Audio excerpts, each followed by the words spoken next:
Nasaan yung mga magulang mo? Ganito, kumbaga ang tatay nga lang daw at ang naisagot niya mga bossing, "Hindi ko po nakasama ang nanay." So may nagpasa lang po sa akin nito, mga kababayan. May nagpasa, hindi ko agad sinasabi na ito ang kanyang nanay. Ano po? Pero kung pagbabasihan po natin yung ayan may nakasulat sa ibabaw, official website of Bamban Province. Si Mayora, ang ganda ni Mayora talaga, no?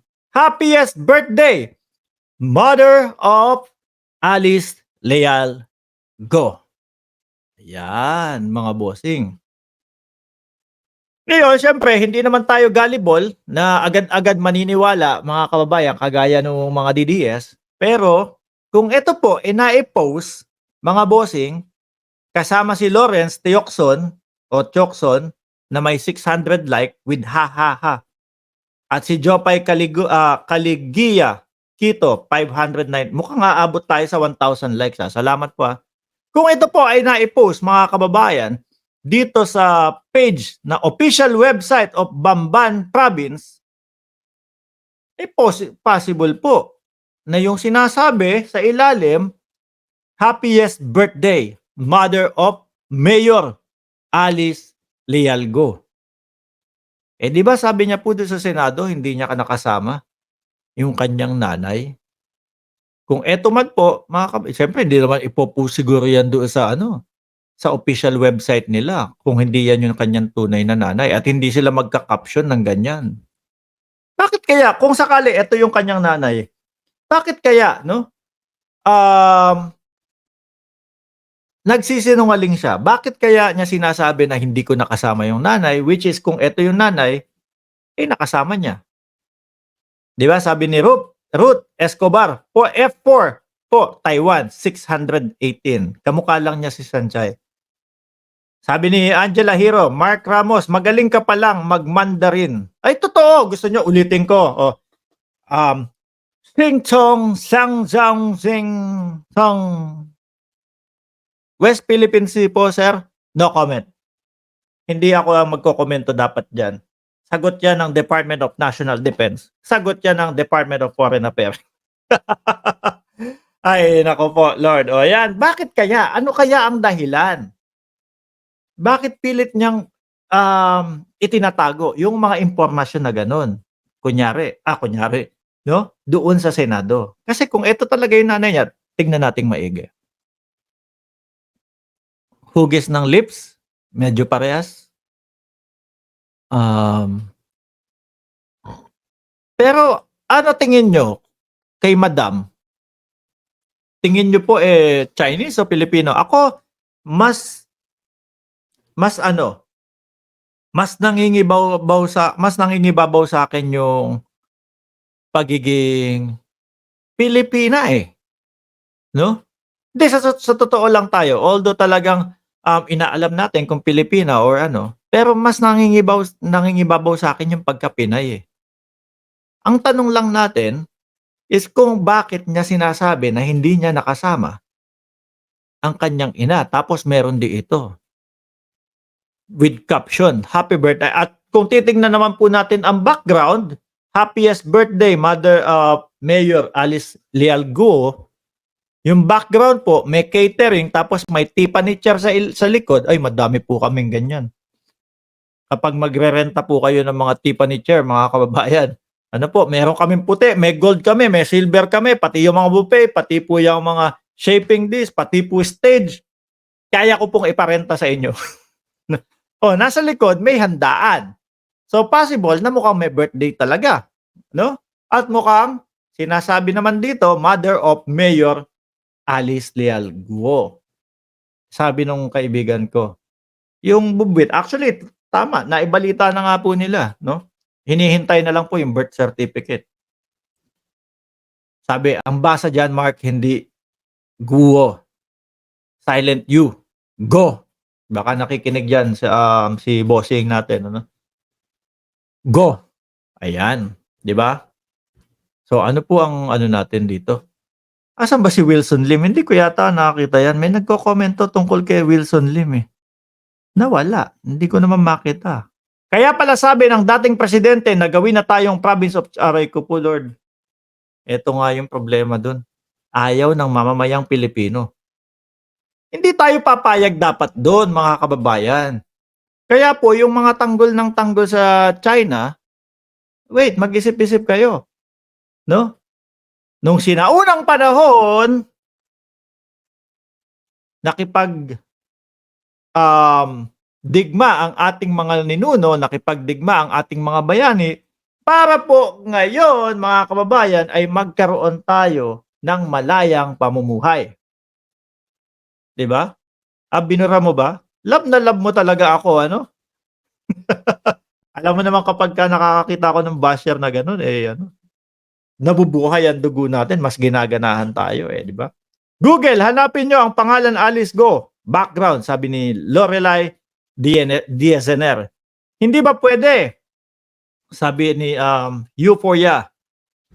Euphoria, aba ang galing ng pangalan mo, Hindi ba puwede ipa-DNA test kung may dugong Pinoy iyang mayor? Sabi niya, Pilipina, nanay niya, parang ni isang patak ng dugong Pinoy, ni isang patak na dugong Pinoy iyan. Ayan, okey. So, malalaman natin 'yan sa mga susunod na kabanata sa Senado, mga bossing, 'no? Talagang ang hirap, mukhang mahirap alamin itong kay Mayor, Go, eh. Pero anyway, mga kababayan, kumbaga sa topic po sa Senado, pangalawa na lang 'yan, eh. Pangalalawa na pangalalawa panga panga pang pangalawa na lang po yung usaping, citizenship. Ang una muna, eh, yung sa Pogo, mga kababayan. Dahil talagang sabi ko po sa inyo, grabe po yung mga nakita sa loob. May isang side, may isang linya dun, mga kababayan, madilim, tapos may mga posas, meron kung mga ano-ano. Eh, di umano dun po yata yung mga kapag pinaparusahan siguro 'pag ayaw sumunod, di umano nung mga empleyadong nandoon, mga bossing. Kaya kagandahan po nito, eh, talagang naipahinto na. Bakit kasi pinasok 'yan, 'no? Bakit kasi pinasok? Kailan po ba pumasok 'yan? Taong 2016. Hmm, hindi pa pangulo ang ating pangulo nun, hindi pa PBBM, iyon, PRRD ng simulang manungkulan ang ating dating pangulo, PRRD, sabay pasok po ng mga pogo, 'di ba? Tsaka ewan ko lang kung relate po, mga kababayan, yung mga nasa cellphone natin, yung mga ini-endorso nung mga malalaking vloggers po. Halos araw-araw makikita mo, "Hey, ganito, madaling manalo dito, bla bla bla bla. Oh, mag-load lang kayo." Tapos ganyan.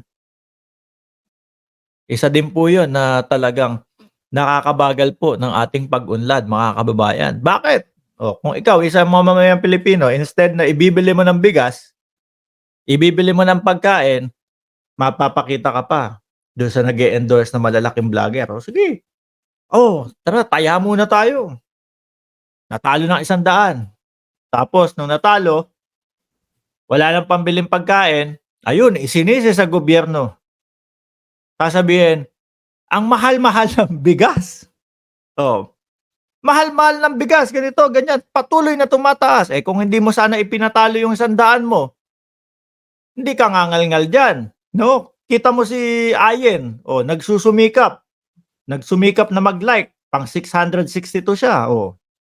Nai-shoutout natin, watching from Valenzuela, 'di po ba? Kumbaga mga kababayan, nasa atin din po, eh, 'no? Kahit tumaas yung bigas ng tumaas ng bigas ng bigas na 'yan, kung ikaw ay nagsusumikap, ikaw mismo yung talagang nagpapaganda ng iyong buhay, nagtatrabaho ka, nagsusumikap ka, nagsisipag ka, malabo po na magreklamo ka sa presyo ng bigas. Sabi ni Limuel Guillermo, torture chamber ni Mayora, may question mark po. Si Mayora kaya kung ayokong magsalita. Nandiyan nandiyan si Angela Hero, eh, mga kababayan. May sinasabi 'to, ho. Ay, dumako tayo mga kababayan sa susunod nating topic. Ano po, yung susunod nating topic ay kanino yung pang 741 like? Shout out sa'yo kung sino ka man yung pang 741 na like.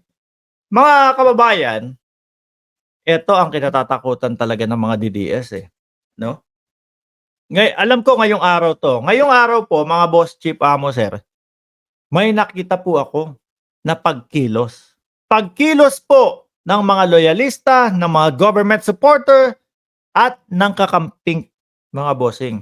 Ano ba tawag dito? Nakita ko dun sa post ni Mark yun, eh, ni Models of Manila, eh. Sama-sama po silang pumunta, nandun sila Bajo de Masinloc ba yun?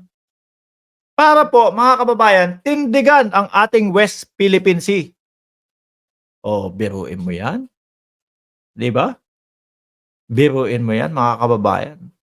Kasi po, eto, mga kababayan, ang mga kakamping po unti-unti na po nilang, um, nare-realize na ang ating pangulo, eh, talagang pinaninindigan po yung kanyang mga sinabi nung panahon na siya ay tumatakbo bilang pangulo, especially po West Philippine Sea, 'di ba? Sabi ni Lawrence Chocson, "Atin 'to." Oh, yun, "Atin 'to," ganyan. Yan yung pinaka-title at nakita ko dun si Gretchen Ho. Mga kababayan, ang ganda-ganda po nun. Talagang lagi ko pinapanood yun si Gretchen Ho, mga bossing. Siya, eh, nandun din po, 'no? Kaso parang wala naman yatang sumamang mga DDS. Parang ang nakita ko lang po mga kababayan is ano lang, talagang kakamping at yung mga wala ngang DDS, kakamping at mga PBBM supporter po. Dahil siyempre yung mga DDS, 'di ba, sabi nila, mga ano lang naman 'yan, mga isla lang naman 'yan, 'di ba? Oh, gusto niyo ba bombahin tayo ng China kapagka lumaban tayo sa kanila, ganyan, ganito? Oh, 'di ba? Oh, si Sir JDB andun nag-vlog, oh. Nandun din si Mark, model of Manila. "I'm late, mag-replay na lang kaya ako mamaya," sabi ni Tina. "Hindi, dito ka lang, mamaya ka na umalis," 'no? Manolito Mata, pang 772 ako. Ito po ang kailangan natin mga kababayan. Ang Pilipinas po, ipinaglaban po ng ating mga bayani, 'no, nung panahon nila. Hindi na po para sa kanila 'yun. Para po 'yun sa atin mga kababayan, sa future nila. Tayo po yung future nila. Tapos gano'n-gano'n lang natin papabayaan. Kaya po saludo ako, dun sa mga ano, sabi ko nga kung nasa Pilipinas ako at 'pag nataon na bandang buwan ng August, mga kababayan, eh, merong ganyang pagkilos, sasama po ako para patunayan natin na hindi lang puro salita yung sasabihin natin na magje-jet ski ako, ituturok ko yung bandila ng Pilipinas. Ay, hindi pala ako nagsabi nun. So, sorry. O basta sasama lang ako para patunayan po natin mga kababayan na talagang tayo ay mahal natin ang bayan. 'Di po ba? Sabi nga po sa mga huling ano, sa huling mga linya ng ating pambansang awit, 'no, "Lupang hinirang ang mamatay ng dahil sa'yo." Ayun.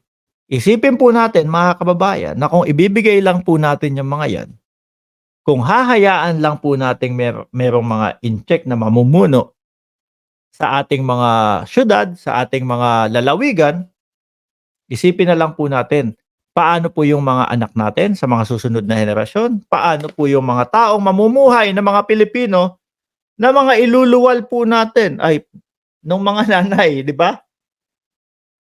Paano po sila? Baka po maging alipin po sila. Huwag nating hayaan 'yun mga kababayan.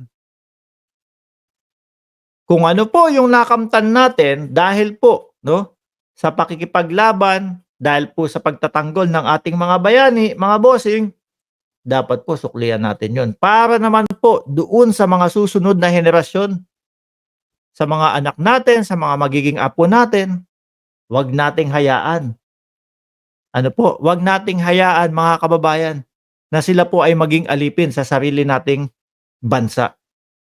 Doon sa mga nandoon, yung pumunta do'n, Mabuhay kayo, 'no?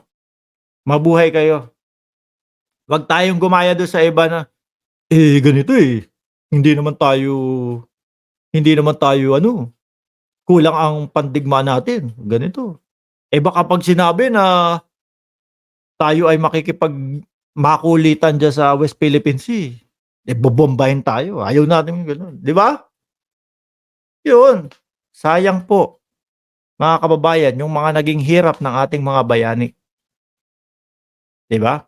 Sabi ni Berna Puerte, "Hay naku po Sir Mark, iwan ko sa, saan sila humuhugot ng gusto pa nilang ilagay sa kapahamakan." Sabi ni Angela Hero, "Basta hop at born and raised sana sa Philippines ang magiging mga leader dahil dahil yung pagiging makabayan ang issue dito." Sabi ni Mac Jorna, late ka Mac?